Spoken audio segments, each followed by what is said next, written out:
لبيك اللهم لبيك لبيك لا شريك لك में नक्शा है मोहम्मद का कोई जन्नत में जाएगा कोई दोज़ख में पहुँचे मदीने की तरफ दौड़ दीवाना मुहम्मद का अल्लाहुम्मा सल्ली अला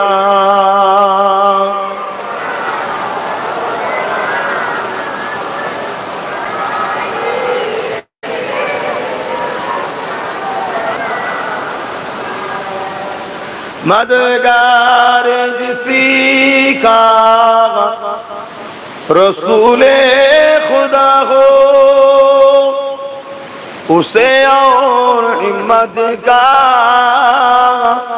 परवाह किया है मदद को चले आएंगे कमली डूबते डूबते ही संभल जाएगा अल्लाहुम्मा सल्ली अला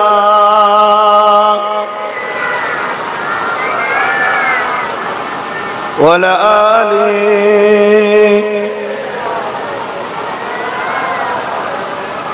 कलमे ला इलाहा इल्लल्लाह ला इलाहा इल्लल्लाह मुहम्मदुर रसूलुल्लाह ला इलाहा इल्लल्लाह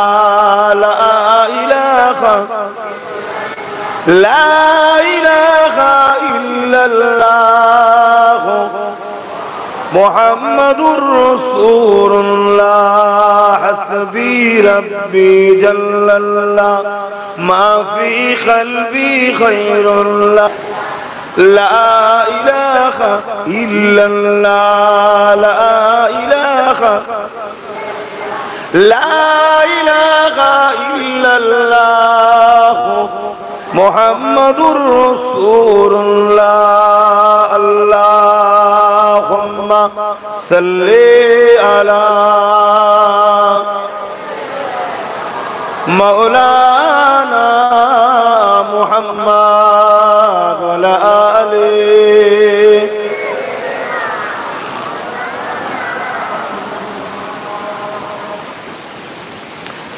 वक़ाल अल्लाहु तआला फी कलामिल मजीद अल फुरक़ानिल हमीद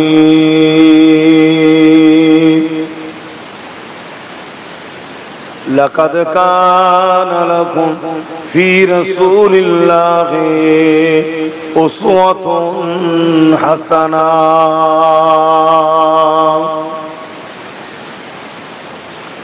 उपस्थित आमार आब्बा जानेरा आमार नौजवान तरुणेरा युवकेरा पर्दार आड़ाले अवस्थित आमादेर मा ओ बोनेरा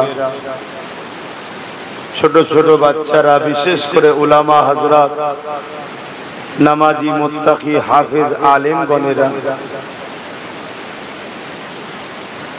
महासम्मानीय आमादेर इमाम साहेब भाई सह आरो जो आशपाशे इमाम साहेब भाई यदि एसे थाकेन सकलके आमार आंतरिक मुबारकबाद भालोबासा ईद मुबारक जानाई एकदिके जेमन आमादेर जन्य ईदेर मास अपरदिके आमादेरई गाफलतिर जन्य बिराट बड़ एकटा क्षति हये गेल आमरा कम बेशी सबाई जानी जे एई मासेर 2 तारिखे गभीर रात्रिरे संख्यागरिष्ठता देखिए केंद्र सरकार संविधान विरोधी एक आईन पास करिए निয়েছে যে আইন আগামী দিন আমাদের ধর্মীয় স্বাধীনতা কিন্তু হরণ হয়ে গেল। যে আইন এখান থেকে যদি তাকে ব্যাক ফুটে না পাঠানো যায়, আগামী দিন এই দেশে আমাদের টিকে থাকাটা যে শুধু অসম্ভব নয়, একেবারেই অসম্ভব।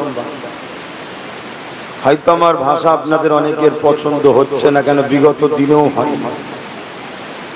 বিগত দিন যখন বুঝিয়েছিলাম আজ থেকে 5-6-7 বছর আগে যে একটা দিন আসছে তোমাদের অখাত চলে যাবে, তোমাদের মসজিদ মাদ্রাসা চলে যাবে, কি গো বলেছি না বলিনি? একটু সারা দেন, শুনেছেন? ওই সময় যে সকল ভাইগুলো আমাকে দালাল দালাল বলতো, অনেক গালিগালাজ করতো, আজকে কিন্তু তারাই বলতে চাইছে যে না, বাইরে শুধু থাকলে হবে না, আমাদের লোক ভেতরে পাঠানো দরকার। এখন হুঁশ ফিরেছে, তো যাক, দেরি হলো। যদি সত্যি ফিরে থাকে আলাদা কথা, কিন্তু আমার ডাউট হচ্ছে, কেন দিন এসে গেলে 200-500-1000 তো আবার বিক্রি না হয়ে যায়। তো যাক, আমি ওদিকে যাচ্ছি না, কেন যা বলার তো আমি সব বলে দিয়েছি ভাই, যা বলার আমি সব তো বলে দিয়েছি। আমি তো খারাপ, এখন যখন আইন পাস হয়ে গেছে, এবার খেলা সামলে কি করে সমাধান করো দেখি না। সবাই যখন চিল্লে চাললে হাঁপিয়ে যাবে, তখন ইনশাল্লাহ আমি বলবো। এটুকু বলে গেলাম। আর ইনশাল্লাহ ধরি যদি, আল্লাহ শুকর করে বলছো জাহান্নামীদের ঘরে জাহান্নামে ঢুকিয়ে দম ফেলবো ইনশাল্লাহ। কেন আমি দেখেছি বিষয়টা আব্বাস নয়, বিষয়টা হচ্ছে যদি দিল থেকে হয় আল্লাহ কবুল করেন। জোরে বলুন সুবহানাল্লাহ। কেন আন্দোলন তো হাজারো হয়, এখান থেকে হয়, এখানে না। বিগত দিন চুচুড়ার মসজিদ নিয়ে মাদ্রাসালে কত আন্দোলন হয়েছিল, বাম জমানাতেও হয়েছিল আর এই জমানাতেও হয়েছিল, খুলতে পেরেছিল। কিন্তু আল্লাহ শুকর, আহলে সুন্নাত ওয়াল জামাত ও তার কর্মীরা এখান থেকে গিয়েছিল, মরব, চারিদিকে র‍্যাব নামাচ্ছে, সব দেখতে পাচ্ছি। তথাপিও বলেছিলাম মসজিদে নামাজ পড়েই যাব, নামাজ পড়েই আল্লাহ আমাদেরকে এনেছে। জোরে বলুন সুবহানাল্লাহ। তবে হ্যাঁ,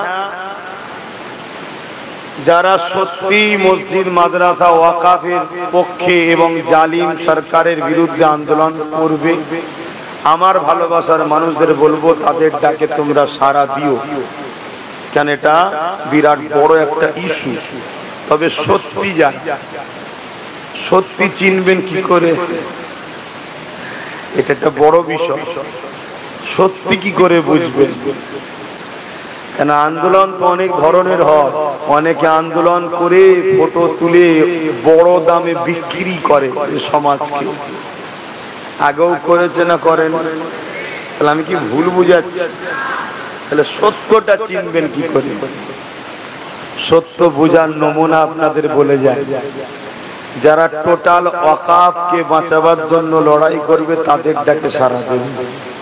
যারা শুধু বলবে কেন্দ্র সরকার খেলে মানবো না, রাজ্য সরকার খেলে মেনে নেবো, তাদের ডাকে সাড়া দেবেন না। আমার কথা কি কষ্ট লাগলো? একটা গাছ লাগিয়েছেন, ওই গাছের ফল যখন সবাই খায়, আপনি কাউকে বারণ করেন না, উপাড়ার লোক তো সব করতেই পারে, কি সব করবে না? করবে না। আরে কত সুন্দর ভালো লোক রে এরা, ৭৭ বছর ধরে ওয়াকাফের সম্পদের মাল সবাই ঝেড়ে খেয়েছে না খাই? আমরা প্রতিবাদ করি, চুপ তো। এখন কেন্দ্র সরকারের শখ গেছে, ভালো লোক তো এরা, এদের মাল খেলে তো কিছু বলে না, তো ও তো একটু বেশি খায়, তাহলে বড় ডাকাত তো বেশি খায়, ওই জন্য সব লিখে দিয়েছে। এরা তবুও খাচ্ছিল, নামে ছিল আমাদের, বাকিগুলো পুরো দেশেতেই বেশি সবাই খেয়েছে রে বাবা। কেন লজ্জা করছে? কারো দম থাকে বলুক, খাইনে তো আমার বিরুদ্ধে কেস করুক না। একজনের আবার একটুখানি পেস্টিজে লেগেছে, কথা বুঝছেন না? দূরবীন দিয়ে দেখা যাচ্ছিল না, বলে ফেলেছে পেস্টিজে লেগেছে। আবার কি বলেছে কাগজ পেটিয়েছে নাকি।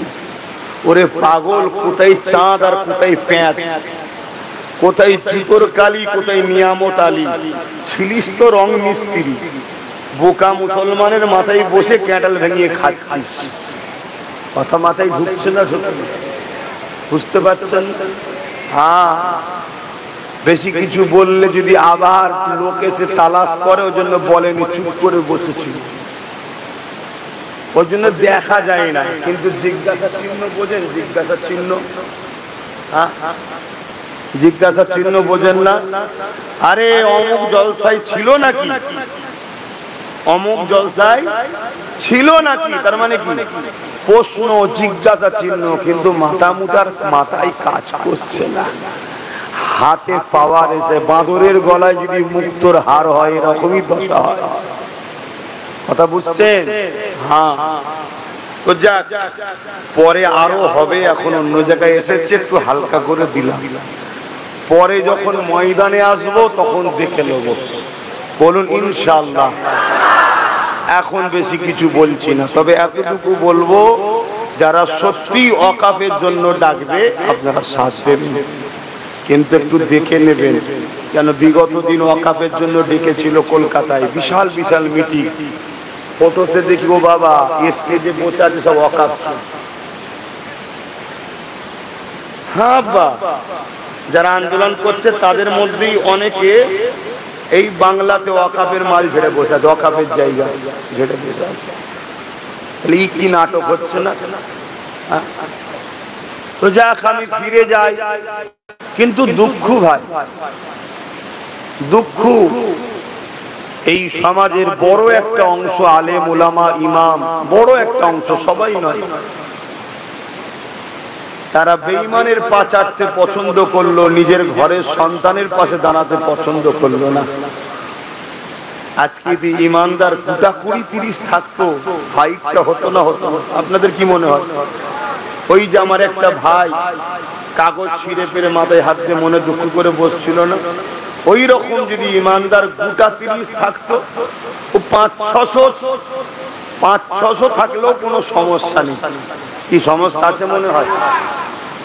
কেন ইমানদারের পাওয়ারই আলাদা। যেমন আপনাদের ঘরের একটা ছেলে পুরো বাংলাতে একাই যথেষ্ট, দেখছেন না? কেন ইমানদার। তাই কিন্তু আমার কওমের বড় একটা অংশ বুঝলো না। এবারে কি হবে?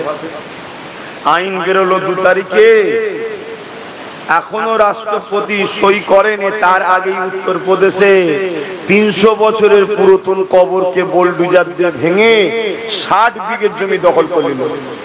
কি হবে?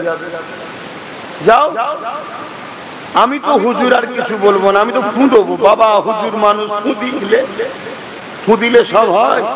কথা বলেন? তাই তো আমি বুঝিয়েছিলাম, পুনাই আমি দিচ্ছি, কিন্তু আমার ভাইদের মধ্যে কিছু লোককে ওখানে পাঠা, এই জন্যই তো বলেছিলাম। কিন্তু বুঝলো কই, বুঝলো কই? যাক, দেরি হলো, অনেকের ঘুম ভেঙেছে, কিন্তু আমার ভয় হচ্ছে আবার ঘুরে ঘুমিয়ে পড়বে না তো, আবার শুয়ে পড়বে না তো, এটাই ভয় লাগছে। কেন বাড়ি বাড়ি এখন এসিও দিতে পারে, খাদার এসিতে ঠান্ডায় ঘুমো, এদিকে তাকাবি না। যা লাগবে বল দিচ্ছি, যা লাগবে বল দিচ্ছি, চেয়ার চাইবি না। এই চেয়ার দ্বারাই সব দখল করব। কয়েক লক্ষ কোটি টাকা সম্পদ দখল করে নিয়েছে, কয়েক লক্ষ কোটি টাকা সম্পদ। কথা বুঝে আসছে? কিন্তু সেটা তো আমাদের খেয়ালই নাই। আমরা অনেকে জানি না ওয়াকাফটা কি। এবং আমার হিন্দু ভাইদের মধ্যে বড় একটা অংশ, তিনারাও জানে না যে তিনাদেরও একটা সম্পদ আছে, যে সম্পদ বেদখল হয়ে আছে, তিনারাও জানে না। যেমন 2023 সালে জল জঙ্গল বলে একটা সম্পদ আছে, যেটা আদিবাসী ভাইদের, আদিবাসী ভাইদের বসবাস কোথায় সব জানেন তো নাকি? কখনো এখানে তারা খাচ্ছে, কখনো ওখানে তারা খাচ্ছে, কখনো ওখানে তারা খাচ্ছে। অথচ এ দেশের প্রকৃত মালিক যদি কেউ হয়, তারা হলো আদিবাসী। এই ভারতের প্রকৃত যদি কেউ দেশের নাগরিক হয়, তারা হলো আদিবাসী। যারা আজকে বড় বড় সব পদে বসে চিল্লাচ্ছে, এদেরকে যদি ডিএনএ চেক করা হয় একটা ভারতের সঙ্গে মিলবে না, কিন্তু আদিবাসীর মিলবে। আদিবাসীরা হলো প্রকৃত ভারতের নাগরিক, শুনছেন তো নাকি? তার মানে আদিবাসী, আদি বসবাসকারী। কিন্তু দুঃখের বিষয় তারা ওই তাদের কেউ বাপ নেই, মানে গার্জেন নেই, নওয়াজবিল্লাহ ভুল মানে নেবেন না, গার্জেন নেই, অভিভাবক নেই, তাদের কথা বলার কেউ নেই। একজন দুজন যদিও বা ওঠে, হয় ভয় দেখিয়ে নাই, বড় টাকা দেখিয়ে নাই। জল জঙ্গলের সম্পদকে 2023 এনে নিল, সেই সব জঙ্গলকে কেটে বড় বড় কর্পোরেটদের হাতে তুলে দেওয়া হচ্ছে। 2025-এ মুসলমানদের সম্পদ, ওয়াকফ, ইসলামের সম্পদকে তারা লিবার জন্য আইন পাস করে দিল। তা আগামী দিন যে হিন্দু ভাইদের দৌবত্ব সম্পত্তি বলে, কি বলে? আপনারা আলোচনা করবেন ভাই ভাই, হিন্দুরা আপনাদের ভাই হয় না? হয় না, হয় না। কোন দিক দিয়ে? বাপ আদম, মা হাওয়া, এই দুজনের সন্তান পৃথিবীর মানুষ সবাই। এদিক দিয়ে আমরা ভাই বোন, সব ভাই ভাই আমরা। তাই বুঝাবেন যে ভাই এটা শুধু আমাদের মামলা নয়। যদি কেন্দ্র সরকার হিন্দুদেরই দরদি হয়, তাহলে 26,000 যে চাকরি বাতিল হয়েছে, তার মধ্যে 24,050 কম বেশি 24,050 জন, 500 জন অমুসলিম ভাই, হিন্দু ভাই। মাত্র 1625 জনের 1625 জন হচ্ছে মুসলমান। 26,000 কত মধ্যে 1625 মুসলমান, বাকি সব কারা? হিন্দু ভাই। তাহলে ক্ষতি কাদের বেশি হলো? গরিবের নয় রে ভাই, তুই হিন্দু হোস আর যাই হোক, গরিব যদি হয়েছিস তোর কপালে বিপদ, এটা জেনে রেখে দে। কেন এ সরকার গরিবের নয়, এ পুঁজিপতিদের, আদানি আম্বানি এদের ঘরে লাল করতে এসেছে। কালকে দেবত্ব সম্পত্তিকে নিয়ে নেবে, কর্পোরেটরদের হাতে তুলে দেবে। আর একটা সমাজে মিথ্যা প্রচার চলে, কি চলে? যে মুসলমানদের এত সম্পদ আছে, রেলের পরে নাকি মুসলমানের সম্পদ আছে। এটা আমার অমুসলিম ভাইদেরকে গরম করার কথা, এটা সারাসার মিথ্যা কথা। আজ আমি সংক্ষেপে যখন আলোচনা তুলেছি, আর একটা কথা বলে শেষ করছি, কষ্ট পেয়েছেন নাকি? তাহলে বলবো না? বলে আমার হিন্দু ভাইদের একটা মন্দির আছে, তিরুপতি মন্দির। ওই মন্দিরের যা সম্পদ আছে, টোটাল ভারতে মুসলমানদের ওয়াকফ সম্পদ অত না। কি মাথায় ঢুকলো? হিন্দু ভাইদের এত সম্পদ আছে, থাকতেই পারে তাদের পূর্বপুরুষরা ধনী ছিল, দিয়ে গেছে, তাদের ধর্মীয়, তাদের কালচার, তাদের জন্য আমার হিংসা করার কিছু নেই, আর লিবারও সব নেই। কারণ আমার ইসলাম এটা ইজাজত আমায় দেয় না।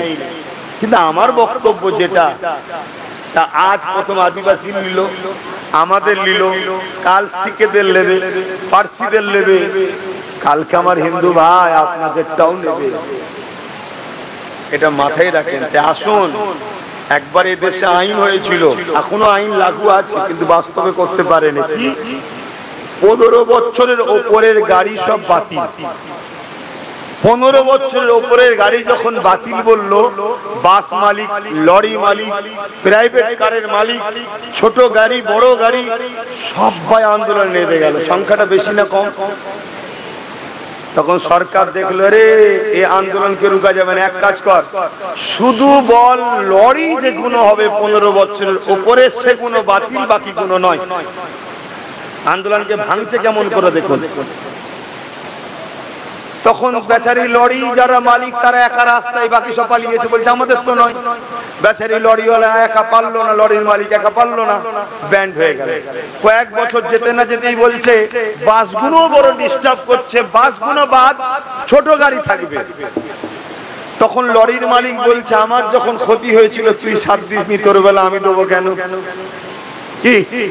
আর বাসওয়ালা একা হয়ে গেল কেন? ছোট গাড়ি বলছে আমায় তো বলেন, ফালতু ঝগড়ায় যাবার কি দরকার? তারপরে এখন বলছে 15 বছরের ছোট গাড়ি গেলে আর নতুন করে সিএফ হবে না, কাগজ দেবে না। তাহলে সব বেটা ফাঁসলো না? ফাঁসলো না? তাহলে প্রথমে আদিবাসীকে সাইজ করলো, আমরা সবাই চুপ, আদিবাসী মরছো তো আমার কি আছে? এই মেন্টালিটি মাথা থেকে বার করা দরকার ছিল। কিন্তু আমি আদিবাসীদের জন্য লড়াই বা দলিতদের জন্য লড়াই 2015-16 থেকে করে আসছি। দেখবেন আমার কলকাতার ক্যাসেট, যে জল জঙ্গলের অধিকার ফিরাতে হবে ওদের, কেন এটা আমার ইনসানিয়ত। ও আমার ধর্মের নয় তো কি হয়েছে, কিন্তু মানুষ তো। ওর বাচ্চা ক্ষুধার্ত হলে আমার বাচ্চাও ক্ষুধা পেলে যেমন কষ্ট পায়, সেই কষ্ট তো ওরও হচ্ছে। আজ আমাদেরকে ধরেছে, হয়তো আমার হিন্দু ভাইরা অন্য ভাইরা চুপ করে আছে, আদিবাসী ভাইরা বললো আমার বেলায় তোরা ছিলিস না, তোর বেলায় আমরা কেন, বলেন বোঝাবার জন্য বলছি। কালকে ধরুন আমার হিন্দু ভাইদেরকে যখন আবার বলবে তোদের দেবত্ব সম্পত্তি নিয়ে নেবো, তখন আবার আদিবাসী মুসলমানরাও বলবে আমাদের বেলায় তোরা সাথ দিবি, তোদের বেলায় আমার দেবো কেন। উচিত হবে না বলা, তারপরেও বোঝাতে চাইছি ওই বাস লরির মালিকদের মতো বিপদে সবাই পড়বো।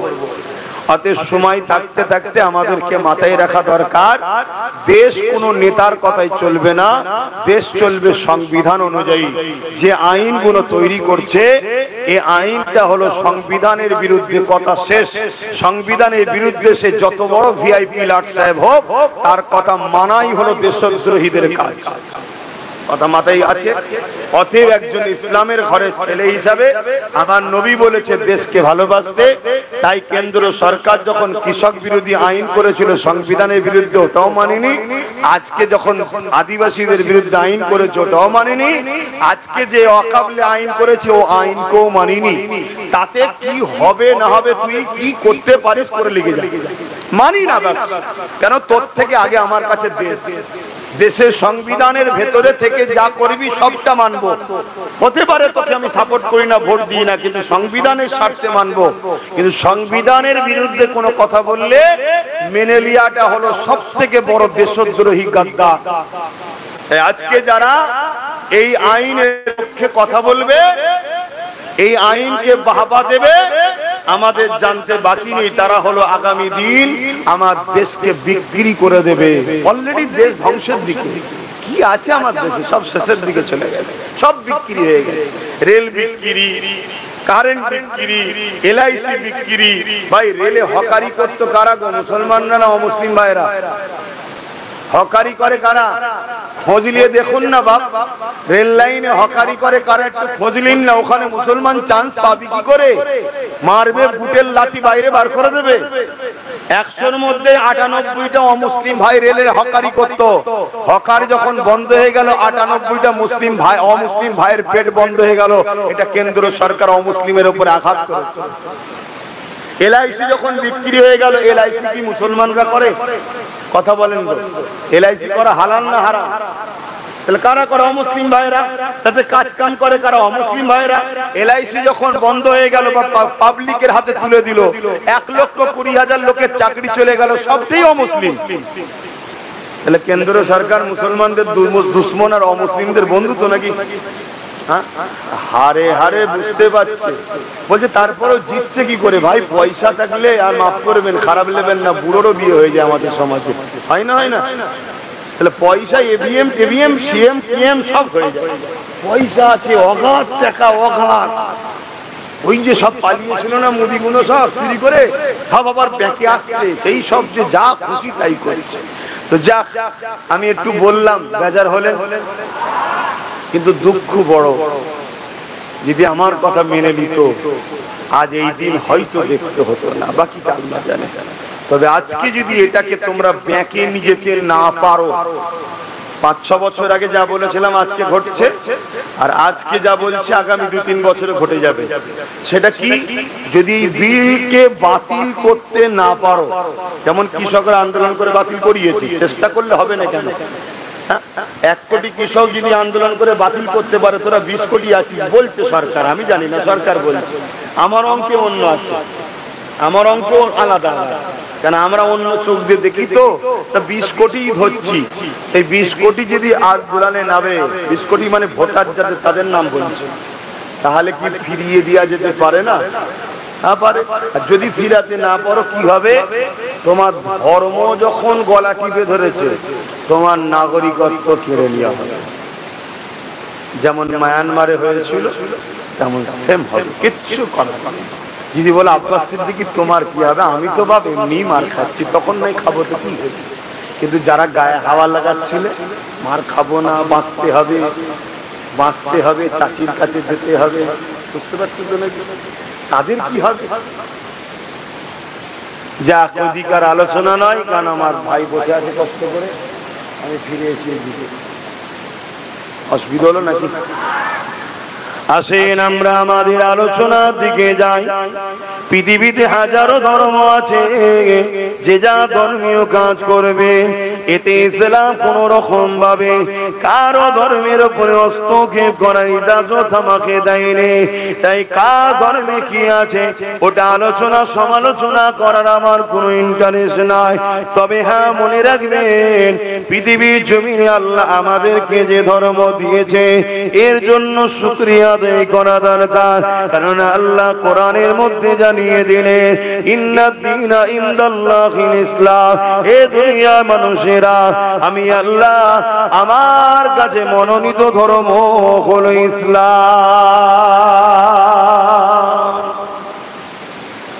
সেই ইসলামের উপরে বারবার আঘাত এসেছে, আজকেও আসছে। তবে কেউ যদি স্বপ্ন দেখে ইসলামকে মুছে দেবো, ও স্বপ্ন নিয়ে আমার টেনশন নাই। কেন, যারাই মুছতে গেছিল তাদের নাম নিশানা আল্লাহ মুছে দিয়েছে। টেনশন হলো আমাদের নিয়ে, আমরা কি করব?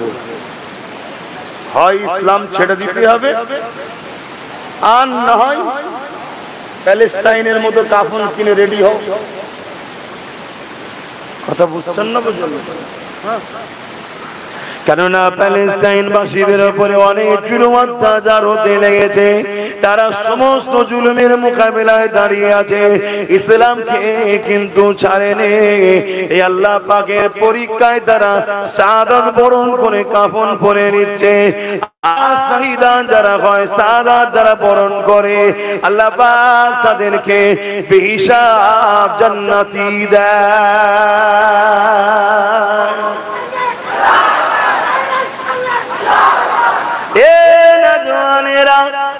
এছাড়া দ্বিতীয় কি করবেন? কেননা ইসলাম থেকে বেরিয়ে গেলে পরকালে তো চির শান্তি, জান্নাত ছেড়ে দিয়ে চির জাহান্নামে যেতে হবে। কিন্তু আমাদের যে পাওয়ার, ইমানের পাওয়ার, ওই ইমানের পাওয়ার তো বড় দুর্বল হয়ে গেছে। তাই বড় চিন্তা হয়, ইসলামকে মিটিয়ে দিবার কথা যুগে যুগে বারবার অনেকেই বলেছে। এ যুবকেরা ফেরাউনও চেয়েছিল, মুসার দিন ওটাও ছিল ইসলাম মিটিয়ে দিবার। আল্লাহ ফেরাউনকে মিটিয়ে দিয়েছে, দিনকে আল্লাহ হিফাজত করেছে। নমরুদও চেয়েছিল, ইব্রাহিমের দিন ওটাও ছিল ইসলাম। কারণ ইসলাম একত্ববাদের বিশ্বাসের নাম। সমস্ত নবী রাসূল তারা একত্ববাদ, এক আল্লাহ পাককে মানতে। নমরুদকে আল্লাহ মিটিয়ে দিয়েছে, ইব্রাহিম নবীকে আল্লাহ পাক হিফাজত করেছে।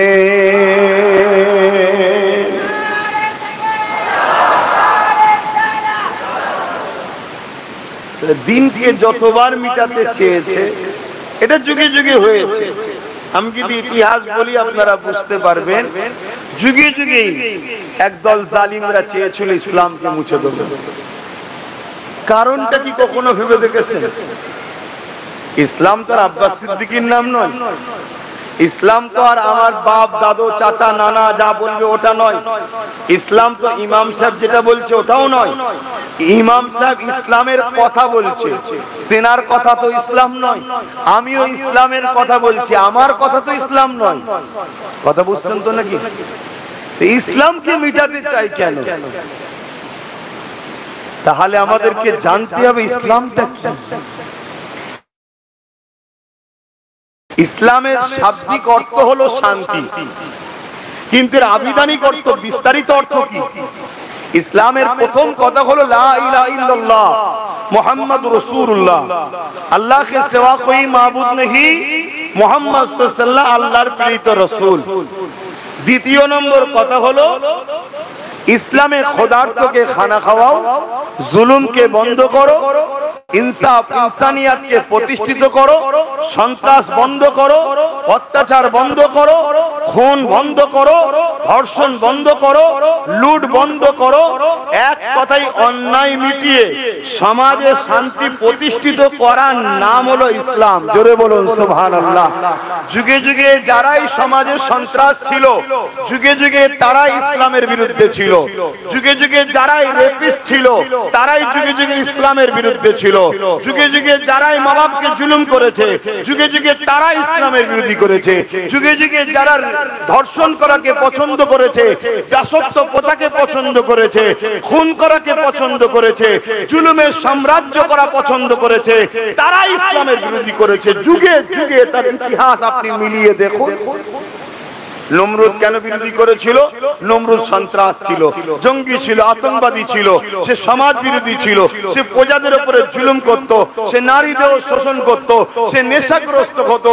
সে দেখুন ইব্রাহিম নবীর বিরোধী করলো, কারণ ইব্রাহিম নবী বললেন এগুলো একটা মানুষ করতে পারে না, এটা অন্যায় কাজ, এগুলো বন্ধ করা দরকার। তাই নমরুদ দেখলো ইব্রাহিম যদি প্রচার করতে পারে তাহলে আমার অন্যায়ের সাম্রাজ্য খতম হয়ে যাবে। শুনছেন তো নাকি? দেখুন ফেরাউন, দেখুন আবু জেহেল। আবু জেহেল আমার নবী বিরোধী করেছিল কেন? অথচ মক্কার সামনে দাঁড়িয়ে যখন রসুল প্রথমবার ডেকে বলল 40 বছর বয়সে, আমি যদি বলি পাহাড়ের ওই দিকে একদল লোক আছে, তোমরা মানবে? মক্কার প্রত্যেকটা লোক বলেছিল মুহাম্মদ আমরা মানবো সাল্লাল্লাহু আলাইহি সাল্লাম। আমার নবী বললেন তোমরা দেখুনি তো মানবে কেন? তারা কি বলল? তোমাকে 40 বছর দেখছি, কোনোদিন মিথ্যা বলনি, কোনোদিন আর কি করিনি, কারো ক্ষতি চাওনি, অতএব তুমি যদি বলো তাহলে সত্য বলছো। যেই নবী বলল তাহলে এই নিজেদের হাতের তৈরি করা খোদাকে মেনো না, মানুষগুলোকে জেন্ত জেন্ত নারীগুলোকে পুঁতে দিচ্ছ, বন্ধ করো, মানুষের হক দাও, জুলুম করো না, ভাই ভাই মিলেমিশে থাকো, মানুষ মানুষ একে অপরকে সহযোগিতা করো। অমনি ফোঁস তুললো। কথা মাথায় ঢুকছে না? ঢুকে নেই? তাহলে আলো জ্বললে চোরেদের সমস্যা। ইসলামের আলো নবী এমন জ্বালিয়েছে কিয়ামত পর্যন্ত যারাই 2 নম্বর তাদের ইসলামের আলোতে অ্যালার্জি হবে। কেননা আমরা সমাজে দেখছি এই ভারতবর্ষে নারীদেরকে উলঙ্গ করে মণিপুর থেকে উত্তরপ্রদেশ থেকে বিভিন্ন জায়গায় উলঙ্গ করে ঘোরাচ্ছে। অপরাধ কি? সে নিচ জাতের মেয়ে। তাই ইসলামের জাত ভেদাভেদটাকে ভেঙে দিয়েছে। নারী হলো মায়ের জাত, সে যে কোনো ধর্মের হয়, নারীকে যে সম্মান করবে না তার বিরুদ্ধে ইসলাম যুদ্ধের ঘোষণা দিয়েছে। একটা হিন্দু ঘরের বেটি যদি বিপদে পড়ে, কোন মুসলমান যদি মনে করো হিন্দু আমি যাব না, ইসলাম বলছে ওর সাথে ইসলামের কোনো সম্পর্ক নেই, এর নাম ইসলাম। শুনছেন না? শোনেন না? তাহলে আগামী দিন এই দেশেও যারা ভোগ প্রকাশিত লোক, যারা রেপকে পছন্দ করে, যারা কি বলে নেতাদের ছায়াতলে থাকে, যেমন আমার কলকাতায় ওই ডাক্তারটা যে রেপ হয়ে গেল, আসামি পাওয়া গেছে? পাবেন না, কারণ বড় বড় সব নেতাদের ছেলে পুলে বা চামচা টামচা হয়তো ভেতরে জড়িয়ে আছে। এই মাইন্ডের যারা, তারা কিন্তু ইসলামকে কখনো পছন্দ করবে না। কেন? ইসলাম ওই রেপের বিরুদ্ধে ফতোয়া দিয়েছে, তাদেরকে প্রকাশ্য কতল করতে হবে। কেন? মায়ের জাতকে এরা সম্মান করেন, এরা মানুষদের সুরাতে কিন্তু এরা চতুষ্পদ জন্তুর থেকেও নিকৃষ্ট। যেমন পাগল কুকুর যদি পাগল হয় মেরে দেওয়া দরকার, ঠিক তেমন এরা পাগলা কুকুরের থেকেও খারাপ যারা রেপ করে। ইসলাম এই জায়গায় ফতোয়া দিয়ে যাদেরকে, তাহলে ইসলাম থাকলে আমরা আন্দোলন করব। হয়তো দেশের আইন মানতে হবে, দেশে ওই আইন নেই, কিন্তু আমরা তো আন্দোলন করব, আসামির শাস্তি চাই, শাস্তি চাই। এই যে শিক্ষা দেওয়া হচ্ছে, এজন্য আজকেও কিছু মানুষ চাই ইসলাম মুছে দেওয়া দরকার। কথা কিছু বুঝছেন না? হ্যাঁ, তুমি ওই হোয়াটসঅ্যাপেতে গাঁজা খেয়ে মাচানে বসে কার মুখে ধর্মের কথা শুনেছো? আকবর এই করেছে, হুমায়ুন এই করেছে, বাবর এই করেছে। আরে আকবর হুমায়ুন বাবরটা কে? কে তারা? তারা রাজনীতির নেতা ছিল, তাদের সঙ্গে ইসলামের কি সম্পর্ক? তারা মুসলমান, ইসলামকে মানত দাবি করে। তারাও যদি অন্যায় করে থাকে, ইসলাম তাদেরকেও ইজাজত দেয়নি, তাদের বিরুদ্ধে ইসলাম ফতোয়া দিয়েছে, ওদেরও শাস্তি দরকার আছে। আর যদি অন্যায় না করে থাকে, তাদের বিরুদ্ধে তোমরা মিথ্যা ইতিহাস বলে থাকো, এটা তোমাদের অনুপযুক্ত মূর্খমির পরিচয়। কথা বুঝে আসছে? কিন্তু ইসলামকে বুঝতে গেলে দুটো জিনিস লাগবে, একটা হলো কিতাবুল্লাহ আর একটা হাবিবুল্লাহ, একটা হলো কোরআন শরীফ আর একটা হলো মুহাম্মদ রাসূল। আব্বাসকে দেখলেও হবে না, আর দ্বিতীয় কাউকে দেখলে হবে না। আমরা তো ইসলামের ফলোয়ার, আমরা মানি। আমি স্কুলে পড়ি, আমার নাম্বার খারাপ হতে পারে, এর জন্য শিক্ষক দোষ নাকি, সিলেবাসের দোষ নাকি? আমি পড়িনি, আমি ভুল করেছি, এর জন্য নম্বর কম। কথা মাথায় ঢুকছে? কিন্তু না, ইসলাম থাকলে চুরি থাকবে না। কারণ ইসলাম চোরেদের বিরুদ্ধে, দুর্নীতির বিরুদ্ধে, সমাজ বিরোধীর বিরুদ্ধে, গরিবদের উপর যারা জুলুম করে তাদের বিরুদ্ধে। ইসলাম হাতটাকে বলেছে যুদ্ধ যদি করতে হয় করো, অসহায় গরিবের মুখে হাসি ফোটাও। জোরে বলুন সুবহানাল্লাহ, আরো জোরে বলুন সুবহানাল্লাহ। তাই বড় প্ল্যান করে আর করে ইসলামকে মুছে দিবার জন্য হাজারো ষড়যন্ত্র চলছে।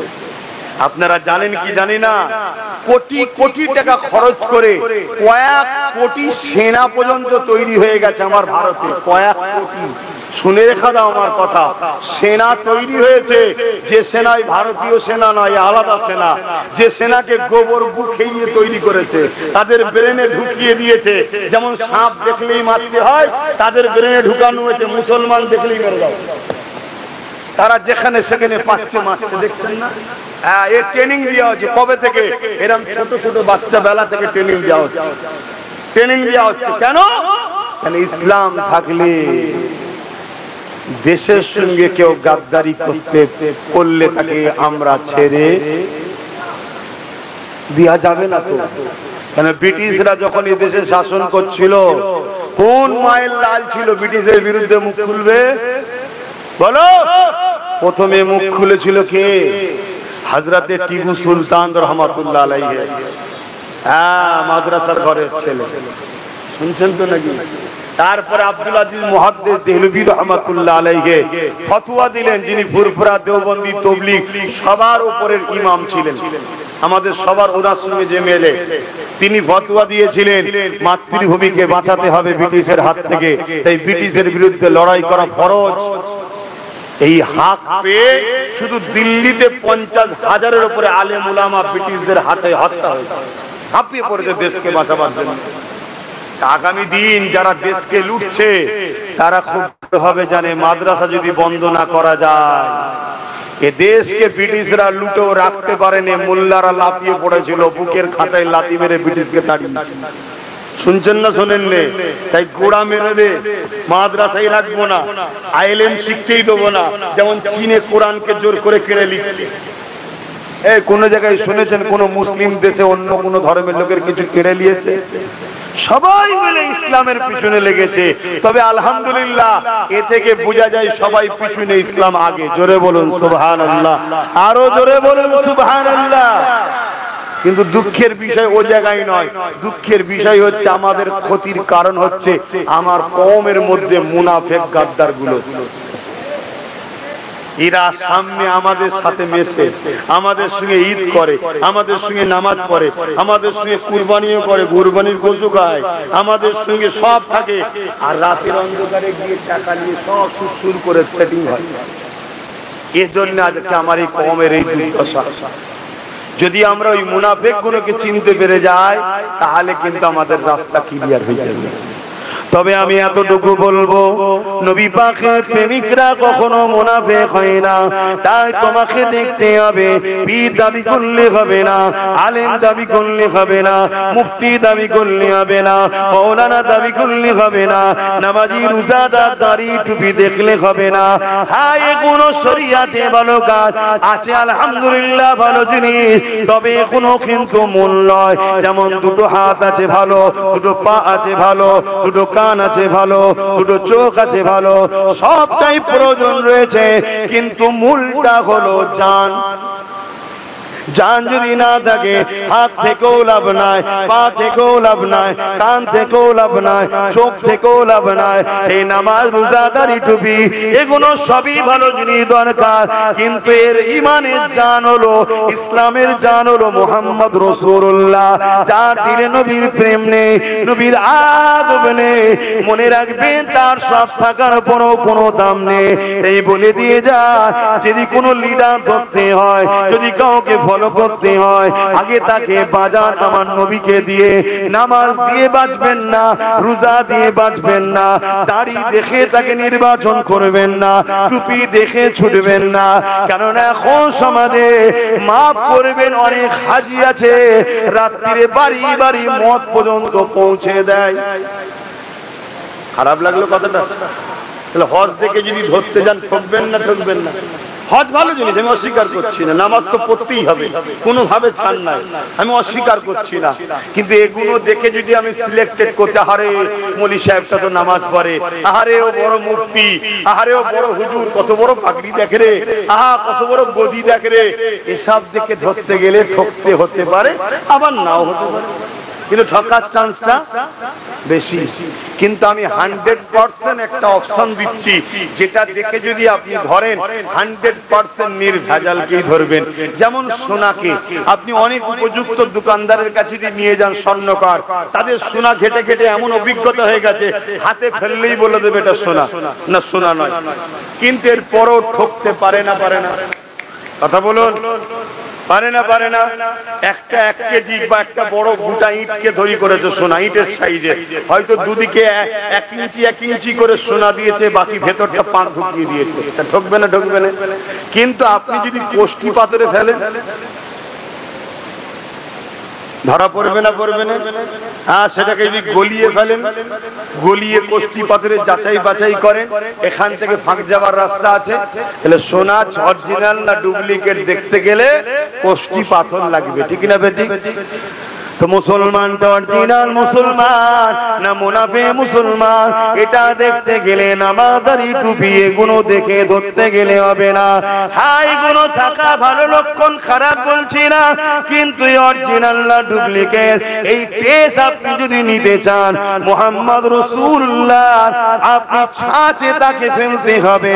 তার দিলে নবীর প্রেম কতটা দেখো, তার দিলে নবীর আদব কতটা দেখো, সে রাসূলুল্লাহকে কোন নজরে দেখে, সে নবী পাককে কতটা সম্মান করে, সে নবী পাককে কতটা প্যার করে।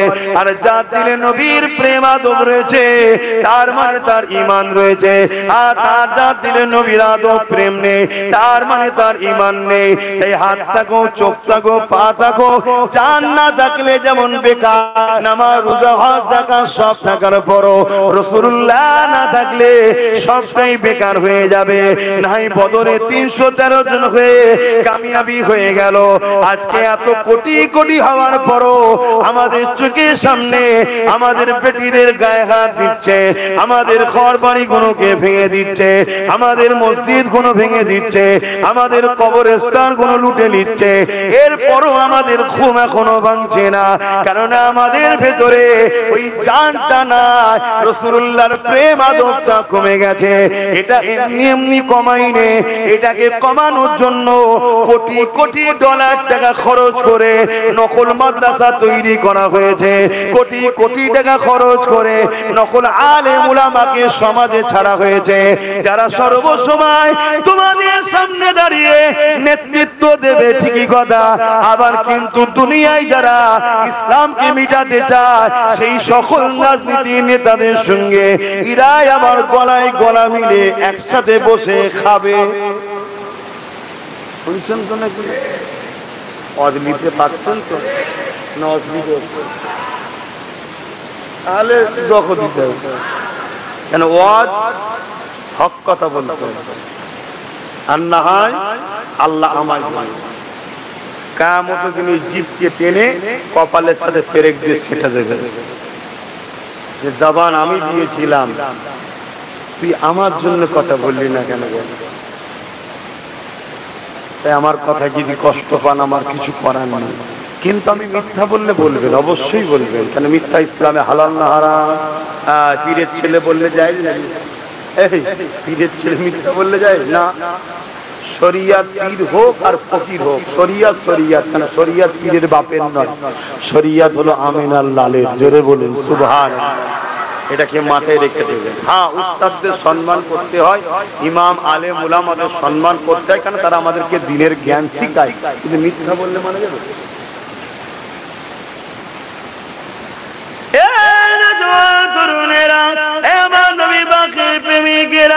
মন দিয়ে শোনে এই সমাজে কোরআন পড়ানো হচ্ছে, কিন্তু মান এটা ওয়াশিংটন থেকে করা হচ্ছে।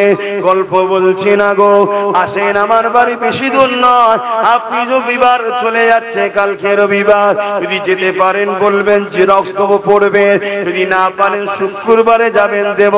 ব্রিটেনের মাটির তলাতে খ্রিস্টানরা গোপন মাদ্রাসা বানিয়েছে। কেন বানিয়েছে?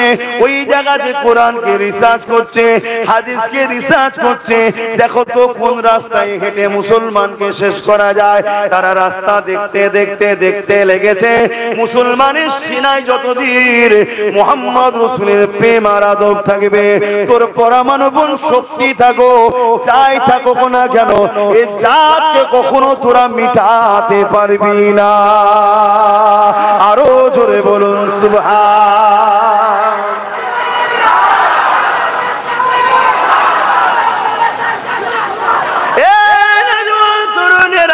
তারা রিসার্চ করে দেখেছে বদরের ময়দানে জালিম সন্ত্রাস আবু জেহেল বাহিনী ছিল 1000, মুহাম্মদ রাসূলুল্লাহ দিকে ছিল মাত্র 313 জন। যখন আবু জেহেল মক্কা থেকে বেরোবে তার আগে একটা পয়গম পাঠিয়ে দেয়, এ মুহাম্মদ রাসূলের কাছে খবরটা পৌঁছে দাও, এখনো সময় আছে, তোমরা ইসলাম ছেড়ে দিয়ে আমাদের দিকে চলে আসো। আজকে দিনও বলা হচ্ছে ইসলামকে মিটিয়ে দাও, তোমরা আমাদের দিকে চলে আসো।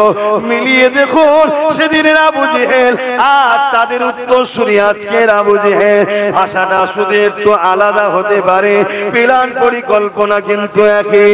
এই কথাটা শোনার সাথে সাথে মাত্র 313 জন সাহাবা তারা চোখের পানি ফেলে কাঁদে আর বলে, ইয়া রাসূলুল্লাহ হাবিবাল্লাহ, কি হবে হুজুর?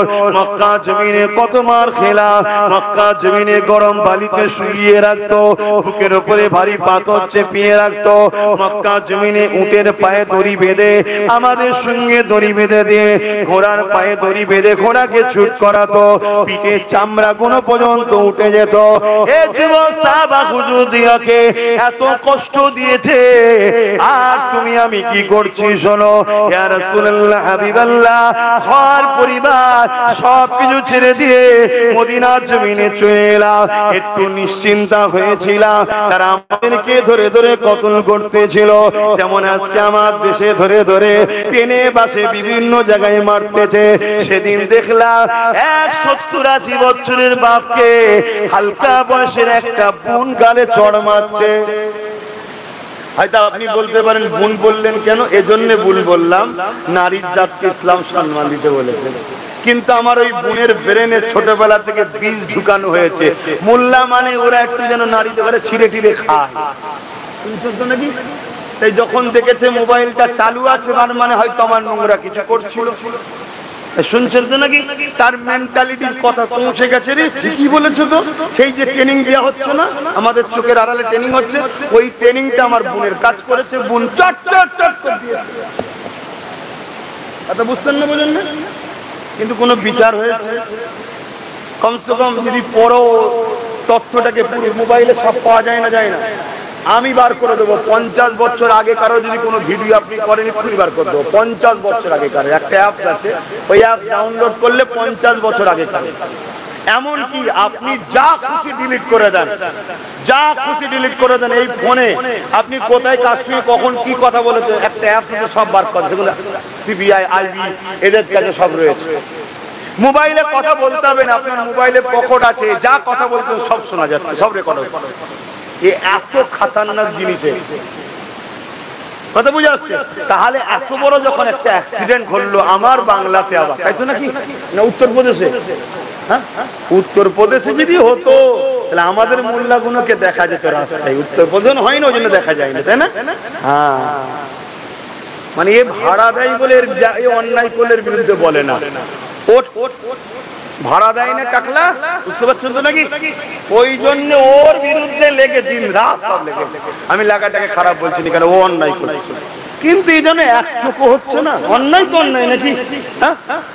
তো সেই জায়গায় কমসে কম ফোনটা বাজাব করেও তো শুনেছি, তদন্ত করে বার করা দরকার ছিল না? যদি সত্যি 80 বছরের মুরব্বী একজন এরকম অসভ্যতা করে, তারা তো উচিত শাস্তি দেওয়া। এই শাস্তির দরকার। এই মুসলমান তো কি হয়েছে, মুখে দাঁড়িয়ে তো কি হয়েছে? হ্যাঁ, মুসলমান ওকে বলে নাকি যে 70 বছর বয়স হয়ে যাওয়ার পর একটা বেগুনা মহিলার সঙ্গে নোংরা আচরণ করবে সে মুসলমান? তার শাস্তির দরকার আছে না? কিন্তু কোন জিনিসটা হলো পুরো ধামা চাপা হয়ে গেল না, মিডিয়ায় চর্চা আছে, কোনো কিছু না, পুরো চাপা পড়ে গেল, ঠিক না? চাপা পড়ে গেল, কিছুই হলো না। আমি অনেক আগে বলেছিলাম, আপনারা ফলো করেছেন কি জানি না, একটা দিন আসবে তুমি কারো দোকানে মাল কিনতে যাবে, কারো দোকানে মাল কিনতে যাবে, প্রয়োজনে জানতো নাকি? ধরেন দোকানদারটা অমুসলিম, এই আমরা অমুসলিমের দোকানেও মাল কিনি না? কিনি না? হ্যাঁ কিনি, আমিও কিনি। কথা বুঝে আসছে? অমুসলিম ধরেন না দোকানদার, কিন্তু যা ভয়ানক দিন আসছে, আগামী দিন যাওয়া বড় কষ্টকর হয়ে যাবে, ভয় লাগবে একটা, ঢুকলে ফেসে যাবো না তো?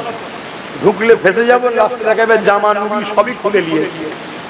এটা টেনশন মনের মধ্যে আসছে না, আসে না?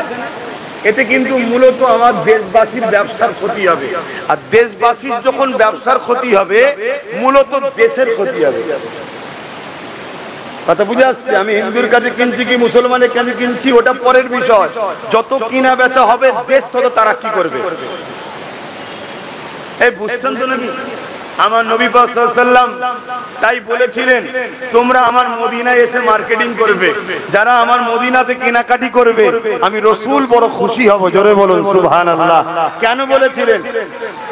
কেন বলেছিলেন?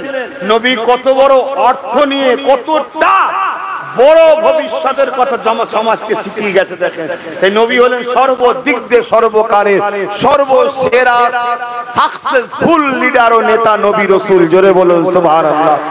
কোন এমন একটা সাকসেসফুলের বিষয় নেই যেটা আমার নবী করে দিয়ে যাবে। কিন্তু আজকে আমার কম নবীকে ফলো করে, বিজনেস করলে আমার নবীকে ফলো করে, আমার নবীকে ফলো করে বিজনেস করো, সাকসেসফুল হয়ে যাবে, সাকসেসফুল গেনার হয়ে যাবে। আমার নবী সাল্লাল্লাহু আলাইহি ওয়াসাল্লাম কেন বললেন? জানছেন যত মদিনায় কিনা বেচা হবে, মদিনার অর্থনীতির ডেভেলপমেন্ট হবে। অর্থ বিকাশ যদি হয়, তাহলে সেই রাষ্ট্র বা সেই রাজ্য, সেই জায়গা দ্রুত সব দিক দিয়ে উন্নতি হবে। তাহলে আজকে এমন একটা সিস্টেম তৈরি করা হচ্ছে আমার দেশের মহলে, যে আমার হিন্দু ভাইদের দোকানে যেতে আগামী দিন ভয় লাগবে।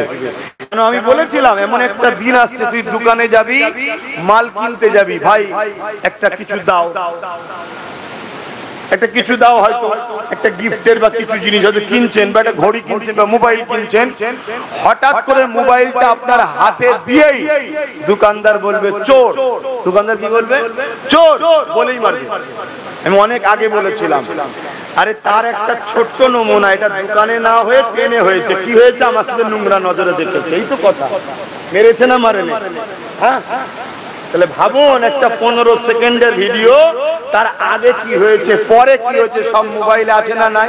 সেগুলোকে পুলিশ দেখলো না, সিবিআই দেখলো না, ইডি দেখলো না, আইবি দেখলো না, কিছু দেখলো না, কেসটা ঢাকা পড়ে গেল। কেন? মোল্লাকে মেরেছে যখন ঠিক করেছে।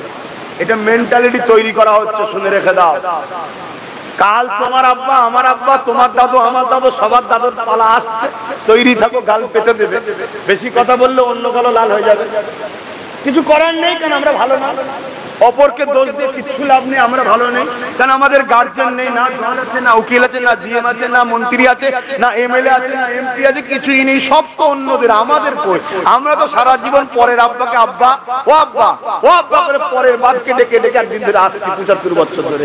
নিজেরা কখনো শখ করেছি যে আমাদের ছেলেদের নেতা বানাবো, আমাদের ছেলেদের উকিল বানাবো, আমাদের ছেলেদের জজ বানাবো, আমাদের ছেলেদের আইপিএস অফিসার বানাবো? কখনো স্বপ্ন দেখেছেন? আমাদের স্বপ্ন হলো যা ওই নেতা এসছে পিছু পিছু ঘর 200 টাকা দিলে ওই ঠিক আছে, ডাল টাল কিনে নিয়েছে, ঘরে খেয়ে দে, ঘুমো আর ভুঁড়ি মুটা কর, কালকে দেখবে কি হয়। আর তুমি ভুঁড়ি মুটা করে ঘুমো, কথা মাথায় ঢুকছে না? ঢোকে না? হ্যাঁ, আব্বাস সিদ্দিক একটু বেশি বোঝে, তাই তো নাকি? ওই জন্য বেশি বলে ফেলি আমি। হ্যাঁ, একটা দিন হয়তো আসবে, আল্লাহ আমাকে হুকুম করবে নবী পাকের ওসিলায়, আমি হয়তো সেদিন চুপ করে যাবো। কথা বুঝে আসছে না? নাই কেন? ইসলাম আমাকে অলরেডি বলেছে, যখন তোমার কথা সমাজ নেবে না, তুমি আর বলতে যেও না। আপনারা হয়তো ভাববেন হুজুর জলসা না করলে খাবে কি? অনেকের মাথায় ঢোকে হুজুর তো জলসা করে খায়। ও জলসা আমার খাওয়ায়, আল্লাহ খাওয়ায় না। জলসাই যদি আমার রেজেক হয় তাহলে আপনারা সব জলসা করেন নাকি? তাহলে আপনাদের খাওয়া হয় তো নাকি? কে খাওয়ায়? এতগুলো লোক বিনা জলসায় যদি আল্লাহ খাওয়াতে পারে, আর একটাকে আল্লাহ বিনা জলসায় খাওয়াতে পারে না? হ্যাঁ, তামাম কায়নাতের মখলুকাতকে আল্লাহ খাওয়াচ্ছে। সাত জমিনের নিচে দূরবীনে দেখতে হবে এত ছোট ছোট পোকা আছে, কোষ আছে, তাদেরকেও আল্লাহ টাইমে টাইমে টাইমে টাইমে খাওয়াচ্ছে। নবী সুলাইমান সাল্লাম পৃথিবীর রাজা ছিলেন। তিনি একবার দাওয়াত দিয়েছিলেন, জানেন না? যে আল্লাহ আপনার কাছে আমার একটা আরজু। কি আরজু? যে একবার আমি তো পৃথিবীর রাজা। পৃথিবীর বলতে শুধু মানুষের নয়, নবী সাল্লাল্লাহু আলাইহি সাল্লাম সুলাইমান আলাইহিস সালাম পৃথিবীর ইনি এই একজনই যিনি সমস্ত মখলুকাতের রাজা ছিলেন। কথা বুঝাচ্ছে? ওই সময় পৃথিবীতে জিন, জীব, জন্তু, পশু, পাখি, পিপিলিকা, মাছি সবার উপরে ওনার রাজত্ব চলতো। জোরে বলুন সুবহানাল্লাহ। এমনকি উনি বড় বড় জিন জানব দিয়ে বাইতুল মুকাদ্দাসকে উনি তৈরি করেছিলেন। একটা লাঠির উপরে ভর দিয়ে দাঁড়িয়েছিল, তৈরি হচ্ছিল, জানেন তো নাকি? আল্লাহ ওই অবস্থায় ওনাকে ইন্তেকাল করিয়েছেন, দুনিয়া থেকে চলে গেছেন। ওদিকে আমি যাচ্ছি না। উনি বললেন যে আল্লাহ একটা দিন আমাকে সুযোগ দেন, আমি আপনার মখলুকদের ঘরে দাওয়াত করে খাওয়াবো, কারণ আমি পৃথিবীর রাজা বানিয়েছেন, আমি মখলুককে দাওয়াত করে খাওয়াবো। আল্লাহ বললেন, হে নবী সুলাইমান, এটা আমার স্পেশাল ব্যাপার, রিজিকের মালিক আমি আল্লাহ, এ বিষয়ে তুমি কথা বলবেন, এ বিষয়ে তুমি মাথা দিতে যেও না।